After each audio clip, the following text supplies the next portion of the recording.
It's always satisfying to watch cocky fighters run their mouths at the beginning, only to end up getting destroyed. You'd think that at some point, these fighters would learn not to celebrate early, or maybe even talk a lot less before getting in a match. But unfortunately, that's never been the case, and thankfully, we get to sit back and enjoy these embarrassing moments when the cockiest of fighters get owned. Without further ado, let's get to our roundup for today's video.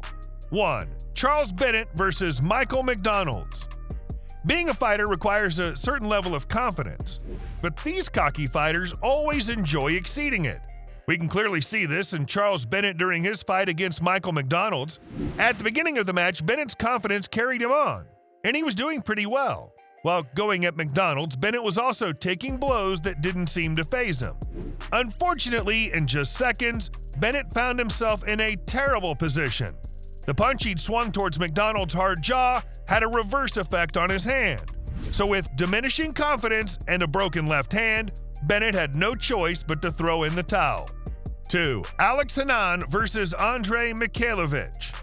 You sure can run your mouth all you want, but taking cheap shots is a bad idea that should never cross your mind. Well, Anan probably wasn't aware of that when he chose to take a cheap shot at Michaelovich before the match started. Michaelovich, on the other hand, decided to reserve his response for later in the fight. A few minutes into the fight, you can see Michaelovich serving a left jab straight to Anan's face. That jab alone was enough to completely destabilize Anan. We've got to give it to Anan for remaining in the fight for much longer than expected. However, after the humbling jab that mashed up his brain, he definitely was running on autopilot till the referee called it in. Watching Michaelovich continue to batter Anan sure would have been an incredible sight, but the referee thought otherwise. 3. Douglas Lima versus Michael Page. Of course, Page has had a record of trying to make a fool out of his opponents, but this fight with Lima wasn't one of those fights that went his way. This fight started off quite slowly, and as usual, Page didn't stop bouncing around the canvas like it was some kind of joke. After spending most of the first round trying to avoid getting knocked out, you'd expect Page to get a grip on his cockiness. Well, that wasn't the case. By the start of the second round, Page was back at it with moves similar to those used by street fighters. Paying close attention to Page, Lima waited for the perfect moment and immediately swept Page off his feet. What followed was an insane knockout with Lima leaving no room for escape with his heavy punches. This was enough to teach Page to stay still. Or maybe not. Page's loss in this match completely ruined his undefeated record. Well, with his attitude, this humbling moment was long overdue. 4. Trinidad versus Ricardo Mayorga. Acting all indestructible in the ring is something I personally will not advise, but Ricardo Mayorga doesn't seem like someone who's used to taking good advice. Starting off the first round, Trinidad took the lead with a ruthless left hook on Mayorga. And how did Mayorga respond? He proceeded to drop both his hands, letting down his defense and sticking out his chin in the air for another. Was this an effect of the blow or just a cocky move to prove a point? I'd like to believe it could have been both. Well, none of that mattered to Trinidad. Taking advantage of the opening, he continued with 3 more left hooks. This time, Mayorga's response was to dance arrogantly, acting as if he had barely been touched. By the end of the 5th round, Mayorga had sustained an injury, and holding himself in place was very hard. So much for acting indestructible. Trinidad, on the other hand, continued charging at him till the 5th round ended. The 6th round took quite a turn as Mayorga was back on his feet and fighting back hard. However, he had little energy to spare that could only sustain him until the 8th round. I guess we can give it to him for surviving that long, but by that time, Trinidad had already scored 3 knockouts, automatically winning the fight. 5. Charles Latta Parisa versus Sultan AlNowami.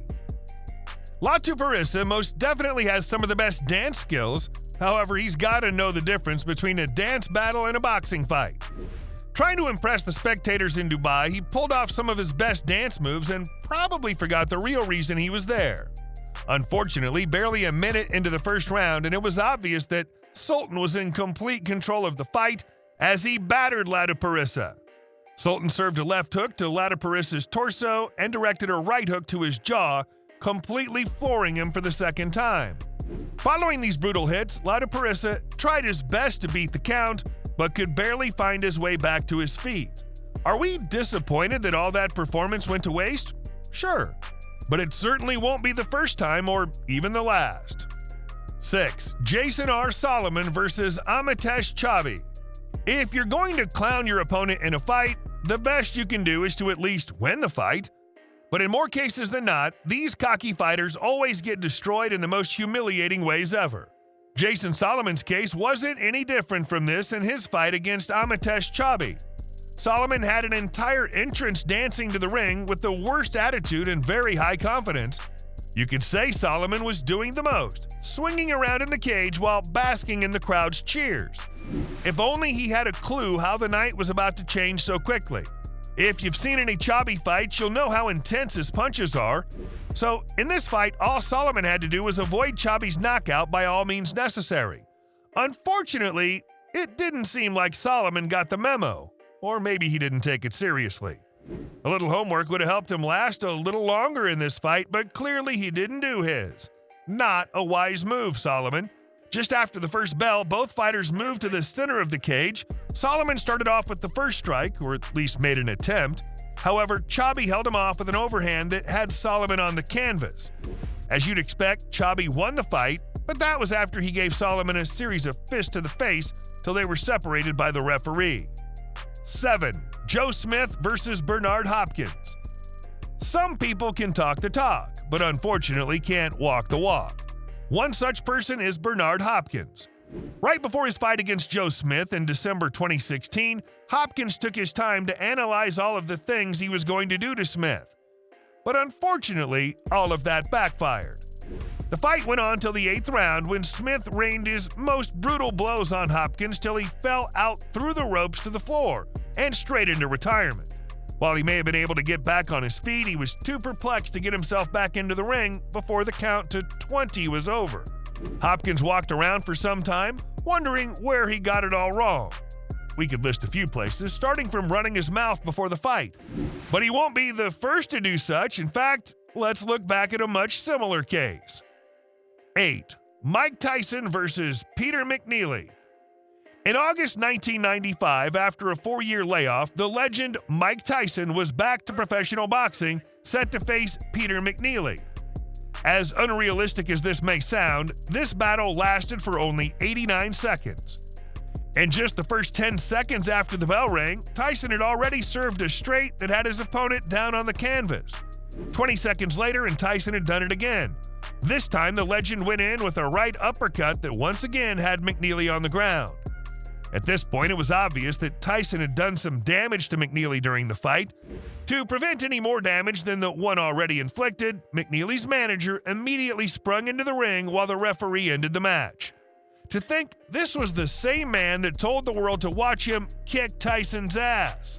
Well, we all saw how that ended, didn't we? With that, we've come to the end of the video. If you enjoyed this video, do well to smash that like button, subscribe if you're new, and ring the notification bell so you never miss another video. Thank you very much for watching.